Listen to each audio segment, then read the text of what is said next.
Olá, meus irmãos. Vamos começar a leitura hoje pelo capítulo 10, Ousar libertar-se do bem e do mal.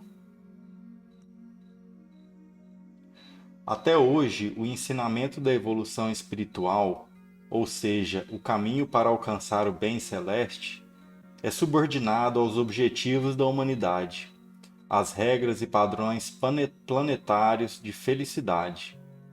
Por isso, os religiosos são tão humanos quanto os pagãos.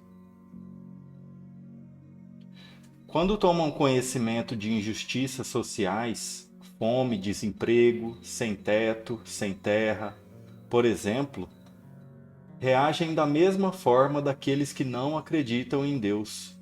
Acusam os poderes constituídos de não cumprirem o seu papel. Auxiliam e promovem manifestações de repúdio aos governantes.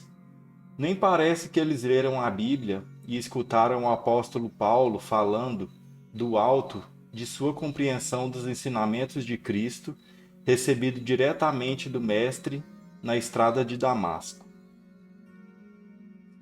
Que todos obedeçam às autoridades, porque não existe nenhuma autoridade sem permissão de Deus, e as que existem foram colocadas por Ele. Assim, quem é contra as autoridades é contra o que Deus mandou, e os que agem desse modo vão trazer a condenação para si mesmos. Somente os que fazem o mal devem ter medo dos governantes, e não os que fazem o bem.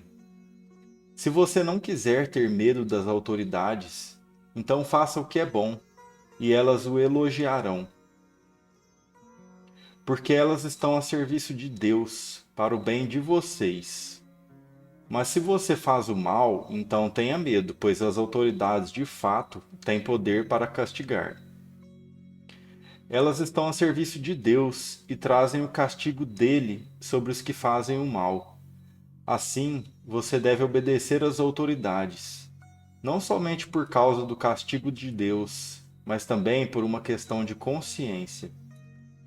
Romanos, capítulo 13, versículos de 1 a 5.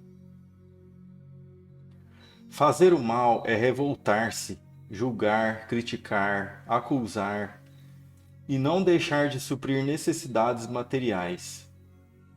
Fazer o bem é amar a Deus acima de todas as coisas e ao próximo como a si mesmo.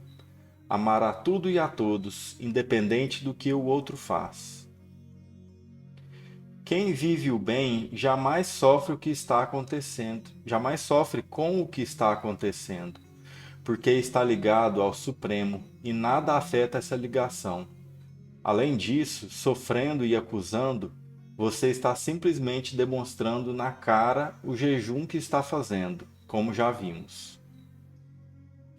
É por causa da ousadia de ensinar o amor a Deus, além do prazer e satisfação gerados pela subordinação aos padrões humanos, que a maioria das coisas que falo choca as pessoas. No entanto, isso só ocorre com aqueles que estão acomodados e não querem ousar, com aqueles que confundem o bem com o bom. Bem é tudo que vem de Deus. Bom é aquilo que vem de Deus e satisfaz os desejos humanos. Mal é aquilo que vem de Deus, mas não satisfaz os desejos humanos.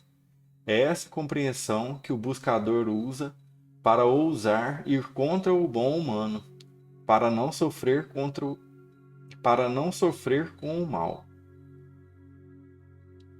Aqueles que não querem fazer a reforma íntima, ou que apenas fingem estar procurando Deus, sofrem com o suposto mal. Fazem isso imaginando que assim consigam trapacear com o Pai e receber o bom e assim satisfazer-se materialmente. Acreditam que demonstrando sofrimento podem fazer Deus lhes dar aquilo que não precisam, não merecem e não pediram para essa encarnação, mas querem porque estão apegados ao prazer mundano. Não esqueçam aqueles que se dizem buscadores de Deus, mas que não querem ousar largar a sua corda, que Cristo ensinou. De Deus ninguém esconde as suas intenções, que o Espírito da Verdade ensinou. Podem os Espíritos conhecer os nossos mais secretos pensamentos?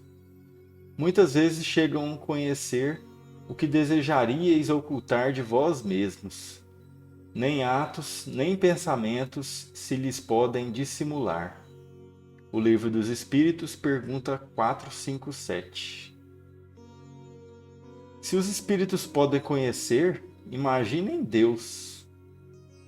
Portanto, quem não ousa largar sua corda, sua segurança material, seu bom, no íntimo, a intenção, ou seja, submete a sua evolução espiritual aos padrões materiais de felicidade, não consegue iludir a Deus. Pode conseguir iludir a si mesmo, ao mundo, à sociedade, mas não ilude ao Pai. Esse, quando sair da carne, acusará a Deus, a comunidade espiritual e a quem serviu como guia espiritual da sua reforma íntima de não ter ensinado a verdade que poderia lhe salvar. Já pensaram nisso, senhores guias espirituais da humanidade? Por isto, senhores guias espirituais da humanidade, comecem vocês também a ousar. Ao invés de se prenderem a prometer o bem material, ensinem o ser humano a confiar a subsistência não só ao seu trabalho ou terra, mas a ter fé em Deus.